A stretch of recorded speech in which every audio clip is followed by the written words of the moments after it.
The Luciferian Doctrine.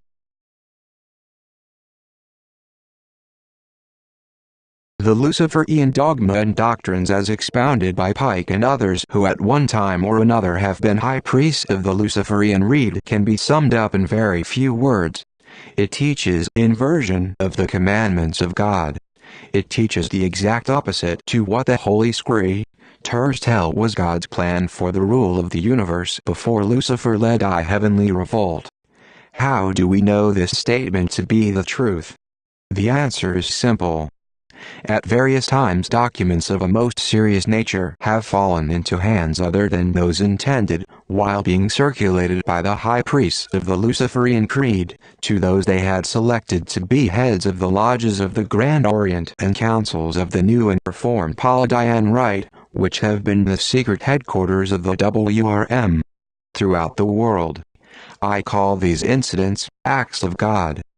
Raids on lodges of the Grand Orient and councils of the New and Reformed Palladian Rite between 1784 and 1924 produced documents and other evidence which prove conclusively the continued existence of the Luciferian conspiracy to obtain ultimate world domination. The raids conducted by the Bavarian government in 1785 produced documents which were published under the title, The Original Writings of the Order and Sect of the Illuminati. The raids conducted by the police under orders of the Hungarian government in 1919 after Bela Kun had usurped power and been deposed, are typical of what we mean. Further evidence of the Luciferian plot to destroy all remaining governments and existing religions is to be found in the book, Proofs of a Conspiracy to Destroy All Governments and Religions in Europe by Professor John Robeson, of Edinburgh University in 1797.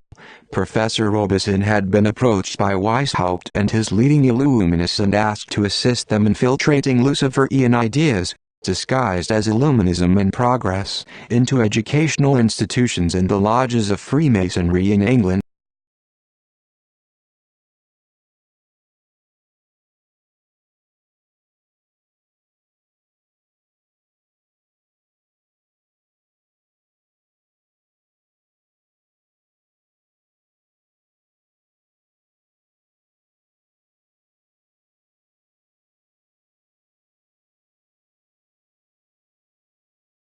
Further evidence of the Luciferian plot to destroy all remaining governments and existing religions is to be found in the book, Proofs of a Conspiracy to Destroy All Governments and Religions in Europe by Professor John Robeson, of Edinburgh University in 1797.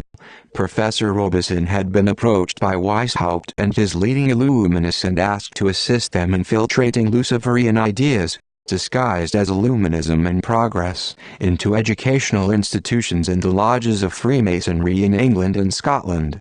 He was asked to tour Europe, and, as a 32nd Mason of the Scottish Rite, he was introduced to leading Illuminists who had set up Grand Orient lodges throughout Europe. John Robeson suspected there was something behind Illuminism as it had been explained to him, but kept his suspicions to himself. He was entrusted with a copy of Weishaupt's revised and modernized edition of the age-old conspiracy as compiled by Zwock, for his study and comments. When the French Revolution broke out in 1789 as part of the conspirators' revolutionary program, Professor Robeson decided to publish the information he possessed in support of what the Bavarian government had exposed in 1786.12. The investigations of dozens of historians have turned up further evidence which they found in national archives and those of universities. There is no lack of documentary and other kinds of evidence to prove what we are going to say.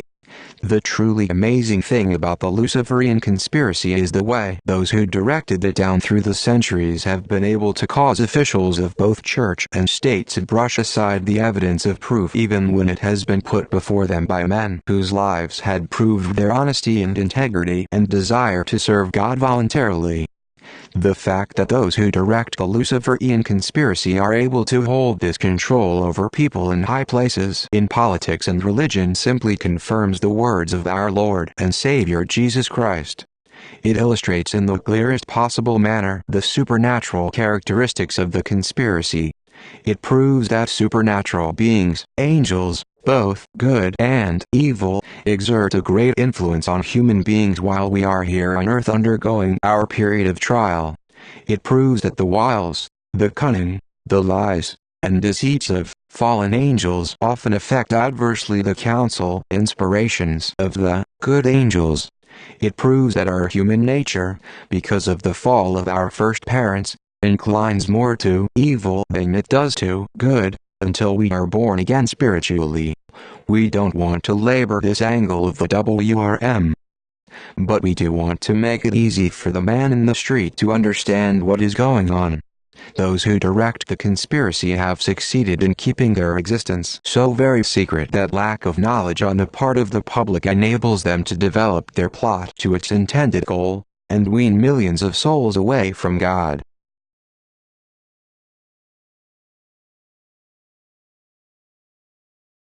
This is the Lucifer Ian Creed.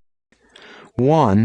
Where God requires a human being to prove it wishes to love and serve him voluntarily for eternity, out of respect for his infinite perfections, Lucifer says, "I will enslave the human race under a totalitarian dictatorship, and deprive them of their physical and mental liberties, and so negate their ability to use their intellect and free will as God intended." This is the purpose behind the United Nations World Health and World Mental Health Organizations, both of which international movements were started by Dr. Brock Chisholm, of Canada. 2. Where the commandments of God make perfectly clear what he considers sin, Luciferians and their agents teach the inversion of the commandments of God. Pike and other high priests of the Luciferian Creed state, everything God has made known to be displeasing to him, is pleasing to Lucifer. 3. God's plan for creation required everything to be made different. There are no two leaves exactly alike. No two snowflakes. The Luciferian ideology requires regimentation, so that everything can be centralized and made as much alike as possible. Integration is the most typical example of this being put into practice. Integration does not mean simply that the public shall accept the principle that people of different races, colors, and creeds shall enjoy the same privileges and considerations as white people. Integration means to bring together parts so they form one whole, i.e., to make up and complete as a whole. The Luciferian ideology requires that the human race be integrated absolutely so that reds, blacks, yellows, and whites be mixed into one vast conglomeration of humanity without any distinctive features, cultures, racial traits, or other peculiarities. The UNESCO man. 4. God's plan requires that there shall be numerous worlds. The scriptures speak of the seventh heaven, 2 Sam 22:8, Prov 8:27-29, 2 Cor 12:2. They name the different choirs of angels, their nature, office and characteristics. 13. They tell us that even in each choir, every angel is higher or lower in scale than another. We are told it is possible for those in the lowest choirs to work their way up so they achieve higher status by merit, or descend down the scale because of lack of merit. The Luciferian ideology requires that there shall be only two classes: 1. Those who govern, i.e., the holders of the light, the super-intelligent beings, 14, 15 and 2. Those they enslave. Where God preempts, encourages and rewards individual initiative, Luciferianism does not tolerate it in any shape or form. 5. God insists that in order to ensure perfect peace and happiness in heaven, every soul he selects as one of his elect must have proved that it honestly and sincerely, without qualification or revocation, desires to love and serve God voluntarily out of respect for his infinite perfections for all eternity. It is to produce proof of this desire that we human beings are being tested so thoroughly. God doesn't intend that there shall be a second revolt in heaven. Luciferianism, on the other hand, says that permanent peace shall be assured by the king despot, exercising absolute despotism over his subjects. The Luciferian protocols say, The Luciferian totalitarian dictatorship when established on this earth will have at its head a king despot, whose will is to be enforced by satanic despotism. 6. Where God's plan required love to be the creative, and charity the governing force in nature, the Lucifer Ian Creed says lust shall be the creative force and right or might the governing force. Where God ordered that each class of his creatures on this earth shall increase and multiply, each according to his kind, the Luciferian ideology requires that in the final stage of the conspiracy only the governing body shall have the liberty to enjoy the pleasures, lusts of the flesh, and the right to gratify their carnal desires. All others are to be made into human cattle, and enslaved physically, mentally, and spiritually, in order to ensure permanent peace and social security. Procreation will be strictly limited to types and numbers determined scientifically as sufficient to fill the requirements to the state God. According to Bertrand Russell on pages 49-51 of his book, The Impact of Science on Society, less than 5% of males and 30% of females will be selected from Negotium to be used for breeding purposes, and reproduction will be achieved by artificial insemination practiced on an international scale. Investigations prove that experiments are now being conducted in both Canada and the United States to determine if the semen of human males cannot be preserved and kept fertile indefinitely, the same as the semen taken from prize bulls. Recent discoveries have made it possible to keep semen taken from bulls indefinitely be freezing quickly to a temperature of approximately 130 degrees below zero. Already huge banks have been established in which several million samples of graded semen are stored. Orders received for a particular type or strain can be flown to any part of the world. Smaller banks are now being established in suitable locations to serve the needs of cattle-raising states. This statement is fact, not fiction.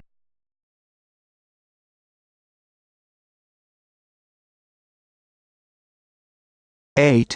Under God's plan, reproduction of the human species was, and is, intended to be the most holy and sacred function performed by a male and female, joined together in one flesh for the duration of their mortal lives.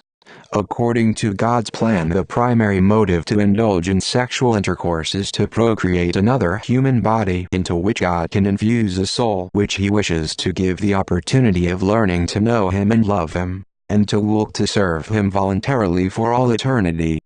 Theologians admit that in giving the ability of reproduction, in accordance to his will, God gave us powers not even enjoyed by the angels. They are all, both good and bad, created beings. The powers God gave to human beings caused those angels who had joined Lucifer to become jealous. That is why Lucifer and/or Satan decided to foul up God's plan as far as procreation of the human species is concerned. This is the reason women have had to present themselves for purification after the birth of a baby, as far back as we have been able to inquire. This is why baptism was instituted as a sacrament. This explains why women are required to cover their heads in church. Because Satan fouled up God's plan, human beings who descended from Adam and Eve are children of the flesh until they are born again spiritually. 9. God's plan says that all human beings should love and be charitable towards their neighbors. The word neighbor, as used by Christ, means a person who won't do another harm, but rather will go out of his way to do a good turn, even though the recipient be a stranger. The Luciferian doctrine says that in order to impose absolute power by satanic despotism, those who are selected to rule must first prove they are utterly devoid of human sentiment. According to the pronouncement of Albert Pike, this ridding themselves of human emotions must be carried out by men selected to rule to the extent that they don't even feel love, or sympathy, or any sentimental feeling whatsoever, towards members of the opposite sex. Pike ruled that women initiated into lodges of adoption should be made common property.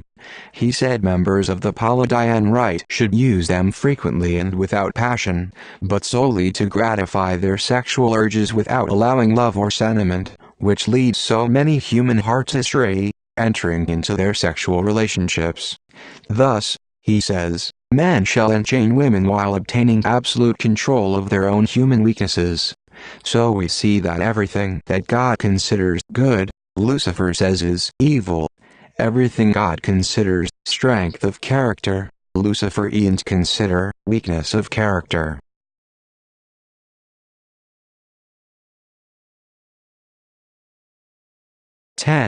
God's plan requires that human beings care for the sick, disabled, the imprisoned, and the aged.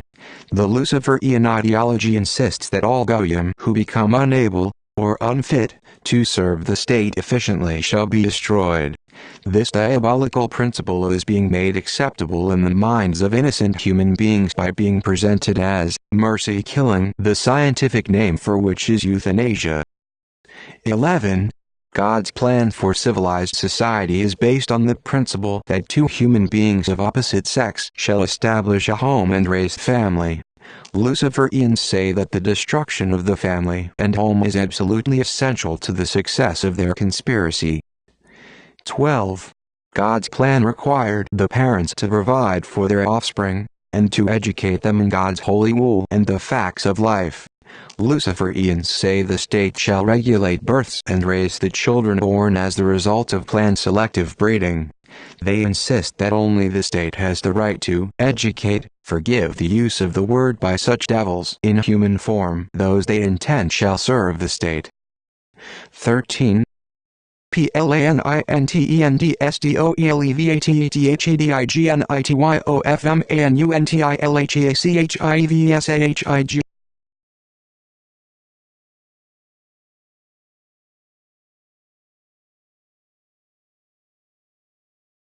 13. God SPLANINTENDSDOELEVATEDIGNITY PLANINTENDSDOELEVATEDIGNITY The scriptures tell us that we can qualify for the vacant seats in heaven. Luciferianism is insistent that every human being be reduced to its lowest possible level. It was to further this diabolical theory that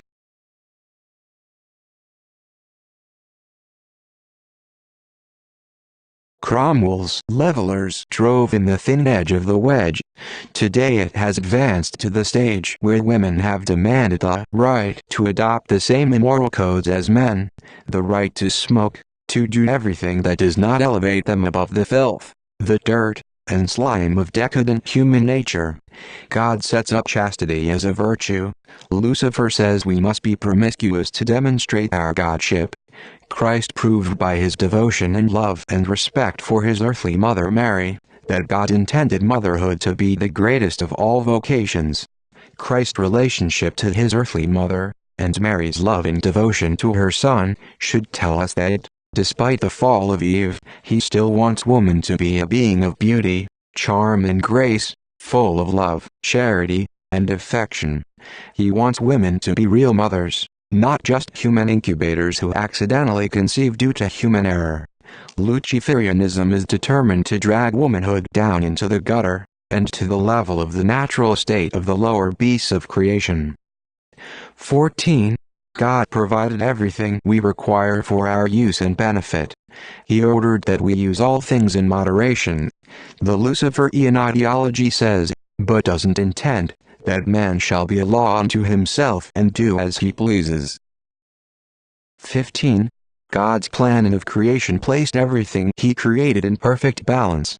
Those who are developing the Luciferian conspiracy to its ultimate objective are doing their level best to put God's creation out of balance, and the human race pays the penalty for the sins, presumption committed by Luciferians. We could go on and on, proving that Luciferianism is diametrically opposed to God's plan for the rule of creation. The point we hope we have made is this: the Luciferian ideology has been drawn up to appeal to men who consider themselves intellectual giants. Lucifer knows that his totalitarian ideology is wrong.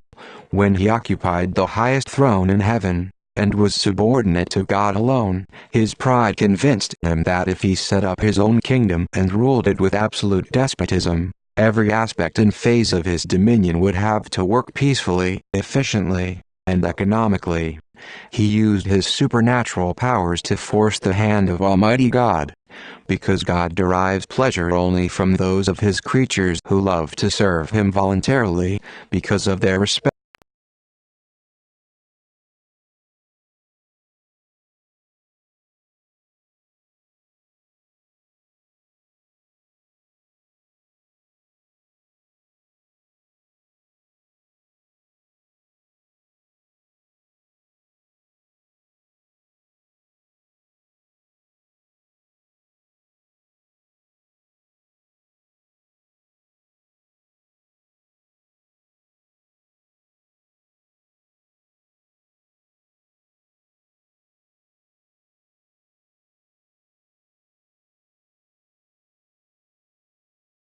that Lucifer has realized his enormous mistake cannot be doubted. But his pride wouldn't allow him to admit it. How many human beings act like Lucifer in that respect today? The Hitlers, the Mussolinis, the Roosevelts, the Rockefellers, the Rothschilds, the Churchills, all of those who spread Luciferianism from their seats at the top levels of our civilization. How many of our lower orders ape them and follow them? They lead us, as Lucifer led so many of the heavenly host, to our destruction. Now that I have studied this subject for so long and from so many angles, I don't find it difficult to understand how Lucifer's supernatural capacity to love God, his creator, turned into an equal capacity to hate God, all of God's creatures, and all his wonderful creation. I don't find it hard to understand that after Lucifer put his totalitarian ideology into practice in his kingdom of darkness, which we term hell, and found out that what he considered perfect in theory didn't work out as he expected in actual practice, his disappointment caused his hatred to mount until it has reached astronomical dimensions beyond the understanding of the human mind. I no longer find it difficult to accept the definition of hell as given to us in Revelations. In fact, I find it easy to understand that after the final judgment, every one of the fallen angels and every human soul who has been deceived by Lucifer and his other princes of darkness into defecting from God, must of necessity hate not only Lucifer, along with his ruling princes, but also themselves and their neighbors. If it is true that selfish, foolish pride has led the vast majority of those in hell to their own damnation, it is not difficult to understand why the conditions in hell are conditions of utter hate, chaos and confusion. If it is true that the inhabitants of hell are there because they accepted and practiced the inversion of the commandments of God, then it should not be difficult for the person of average intelligence to understand that all abominations, those who directed the Luciferian conspiracy introduced to this earth of ours, are being practiced in hell and will continue for all eternity. There can be no doubt that this world of ours has been turned by demonic forces into a literal hell, due to the fact that we refuse with a blind obstinacy to accept God's law and put his plan into effect on this earth. Conditions have been bad enough, and there can be no doubt that if we remain blind to the truth, and obstinate in our refusal to prove our desire to love and serve God voluntarily for all eternity, then conditions must of necessity deteriorate until, as the Bible states, they will reach the point that if it were not for the intervention of God, no flesh would survive. Matt 24:22, Mark 13:20. That conditions here, and in hell, are what they are is not the will or intention of God. They exist because of Lucifer's selfish, foolish pride, and his determination to be self-sufficient. He defected from God. He took multitudes of others with him. It is only logical to suppose that after he realized his mistake, his hate reached the proportions that he was determined to continue to be revenged on God by deceiving his creatures. God wished to fill the vacancies left by Lucifer and his angels. Lucifer cares not what befalls those he deceives, or even what is in store for himself. This utter lack of further interest in anything is real despair. Artists, preachers, authors, and others have depicted hell and its inhabitants in such an exaggerated way that, instead of making people believe in it, they have caused untold millions, particularly in the last 2 centuries, to discredit its very existence. These so-called intellectuals have served the Luciferian cause well indeed, because when one rejects God, he automatically rejects the idea of heaven and hell.